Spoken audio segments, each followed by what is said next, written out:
আসসালামু আলাইকুম। আমি মোহাম্মদ শাহ আলম। আলমস ম্যাথ প্রাইভেট কেয়ারের পক্ষ থেকে সকলকে স্বাগতম। আজকে নবম ও দশম শ্রেণীর সাধারণ গণিতের অনুশীলনী 3.1 এর 8 নম্বর একটি গুরুত্বপূর্ণ প্রশ্ন নিয়ে এসেছি। প্রশ্নটির সমাধান দেখাবো। তো বন্ধুরা দেখো, এখানে a প্লাস বি সমান দেওয়া আছে √7 এবং a মাইনাস বি সমান দেওয়া আছে √5 যদি হয়, তাহলে এখান থেকে আমাদের প্রমাণ করতে হবে কি 8ab into a square plus B square এটা সমান আমাদের 24, এটা প্রমাণ করতে হবে। তো এখানে সমাধান দেখো, সমাধান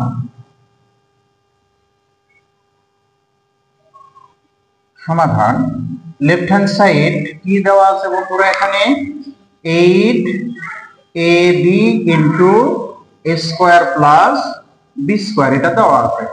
তো 8ab কে আমরা ভাঙায় নিতে পারি কি, এখানে 4ab ইন্টু 2 ইন্টু কি দেওয়া আছে এখানে a square plus B square.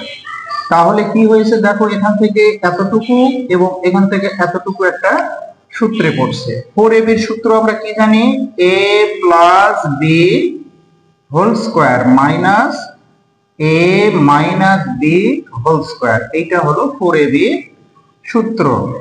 আবার 2 into a square plus B স্কোয়ারের সূত্র আমরা জানি কি, a plus B whole square plus a minus B whole square, এই সূত্রটা আমরা জানি। এখন a প্লাস বি এর মান কত, √7 তার whole square minus a minus B এর মান হচ্ছে √5 তার হোল স্কোয়ার।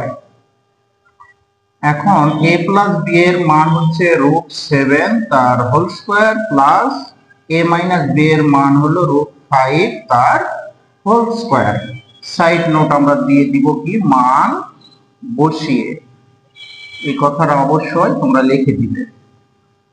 তাহলে আমরা জানি রুটের উপরে যদি স্কোয়ার পড়ে তাহলে কি হবে, সে রুটটা কেটে যায়।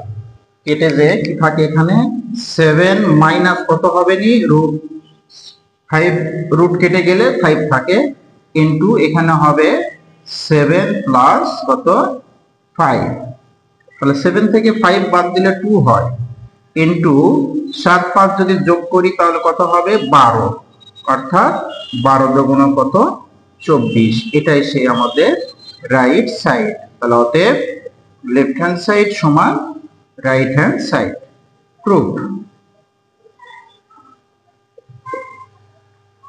আশা করি এই অঙ্কটি তোমরা সবাই বুঝতে পেরেছো। যদি কারো কোনো সমস্যা থেকে থাকে তাহলে অবশ্যই কমেন্টে জানাবে, পরবর্তীতে তার সমাধান করে দেওয়ার চেষ্টা করব। আজকের মতো এই পর্যন্ত। পরবর্তী ভিডিওটিতে থাকবে এখানকারই আরেকটি প্রশ্ন। সো এই ভিডিওটি তোমাদের যদি ভালো লেগে থাকে এবং এখান থেকে নতুন